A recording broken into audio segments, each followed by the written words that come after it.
Hello बच्चों, स्वागत है आप सभी का YouTube channel the DM exam point पर। उम्मीद करते हैं आप सब बहुत अच्छे हैं और आप सबकी पढ़ाई भी बहुत अच्छी चल रही होगी। बच्चों, हम सभी जियोमेट्री पढ़ रहे हैं और जियोमेट्री में जो हमने चैप्टर शुरू किया था लाइन्स एंड एंगल, वो लगभग मेरी ओर से समाप्त है। बाकी जो भी पॉइंट अभी बचे हुए हैं उसको कभी न कभी किसी क्लास में डिस्कस जरूर होगा, तो उसके लिए आप परेशान बिल्कुल ना हो। इसीलिए आप सभी क्लासेस को बहुत अच्छे से देखें। तो चलिए, आज हम एक नए चैप्टर की शुरुआत कर रहे हैं, त्रिभुज। त्रिभुज क्या होता है, ये बनता कैसे है और इसके कुछ मुख्य गुण के बारे में जानेंगे। तो चलिए, आज का जो सेशन है वो शुरू करते हैं एक नए चैप्टर के साथ, जिसका नाम क्या है, ट्रायंगल। सबसे पहले हम यही जानेंगे कि त्रिभुज बनता कैसे है। ठीक है, तो देखिए, जैसे मान के चलिए, वैसे त्रिभुज में त्रि का मतलब 3 होता है और भुज का मतलब भुजा। तो इनका अर्थ क्या होता है इससे समझिए। जैसे कहा दिया जाए यहाँ पर एक भुजा ये हो गया, दूसरी भुजा ये हो गई और तीसरी भुजा ये हो गई। यहां पर हमने 3 रेखाखंड लिया, तो क्या तीनों रेखाखंड से यहां त्रिभुज बना? नहीं बना।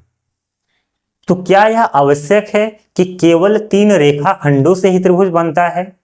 अगर हम परिभाषा की बात करें, नहीं। 3 रेखाखंड होने के साथ साथ इसके कुछ और भी शर्त होने आवश्यक है।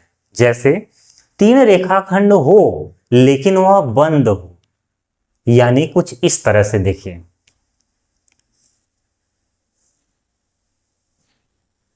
अब देखिए, इन दोनों में अंतर है, ये बंद है और ये खुला है, तो इसे हम त्रिभुज बिल्कुल नहीं कहेंगे, लेकिन ये त्रिभुज है। तो यही अंतर है कि त्रिभुज होने के लिए क्या होना चाहिए, तीनों रेखाखंड बंद होने चाहिए। ठीक है, तो इसलिए हम इसे त्रिभुज नहीं बोलेंगे। अब इस तरह से ना होकर के दूसरी तरह से भी हो सकता है, जैसे ये हो गया, नहीं है। जब तक इस तरह से ना दिखे आपको, जैसे ये त्रिभुज है आपका, ये त्रिभुज है, क्योंकि तीनों रेखाखंड बंद है यहां पर। और भी हो सकता है, कुछ भी छोटे बड़े, ये भी है त्रिभुज। तो देखिए, ये त्रिभुज है, यहां भी है और यहां भी, ये सब त्रिभुज नहीं है। तो 3 रेखाखंड होने के साथ साथ तीनों रेखाखंड बंद होनी चाहिए, बंद आकृति होनी चाहिए, और ये खुला आकृति है, इसलिए हम इसे त्रिभुज नहीं कह सकते। तो चलिए, इसको मिटाने के बाद हम इसको और अच्छे से समझने का प्रयास करते हैं। तो अब देखिए, त्रिभुज क्या होता है, हमारा हेडिंग यही रहेगा।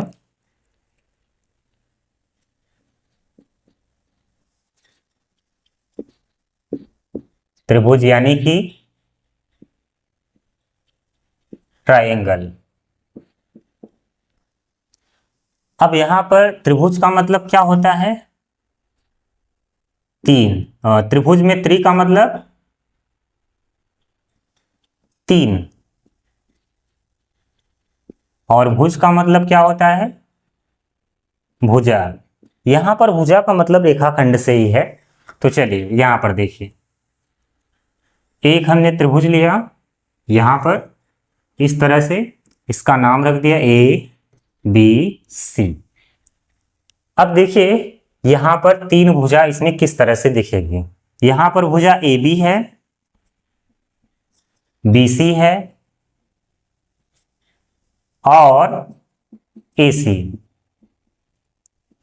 यहां पर आपको 3 भुजाएं दिखेंगी या 3 रेखाखंड दिखेगा। AB है, BC है, AC है।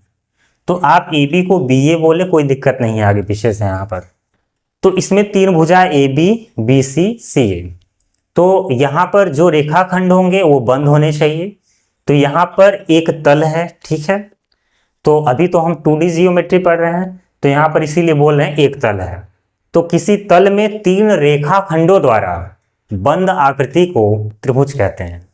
देखिए, यहां पर तीनों रेखाखंड क्या है, बंद है, इसलिए यहां पर ऐसे बोलना होगा, किसी तल में या किसी समतल में, किसी समतल में 3 रेखाखंडों द्वारा बंद आकृति को त्रिभुज कहते हैं।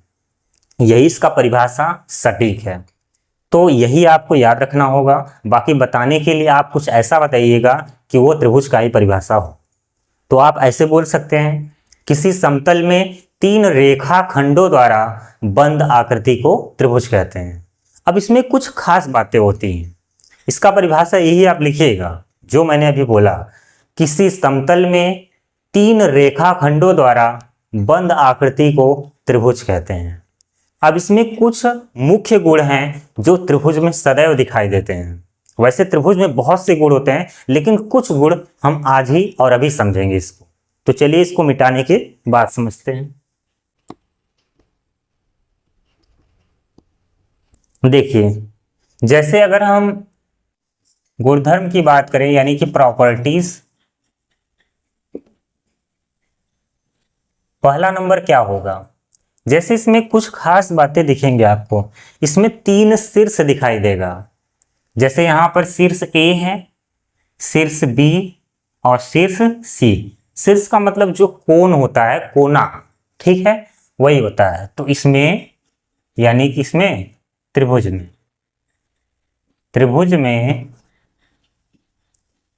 3 शीर्ष होते हैं। त्रिभुज में 3 शीर्ष होते हैं, ए बी सी, नाम कुछ भी हो सकता है। दूसरा पॉइंट इसमें आपको क्या दिखेगा? इसमें आपको 3 रेखाखंड दिख रहा है, ए बी बी सी ए सी। तो यहां पर लिखेंगे त्रिभुज में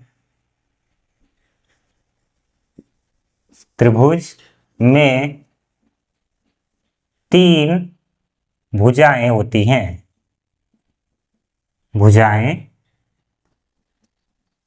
होती हैं। तीसरा और क्या हो सकता है? अगर शीर्ष है तो कोण तो बनेगा ही, क्योंकि कोण कहां बनता है? शीर्षों पर। तो यहां पर लिखेंगे त्रिभुज में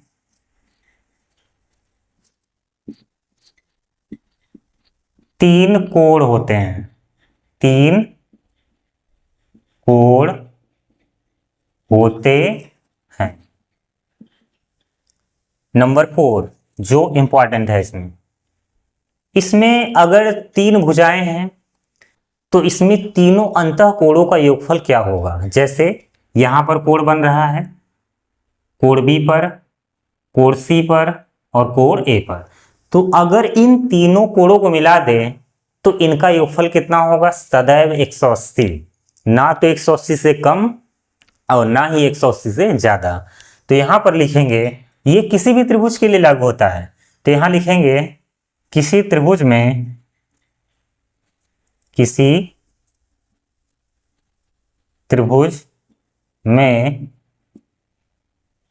तीनों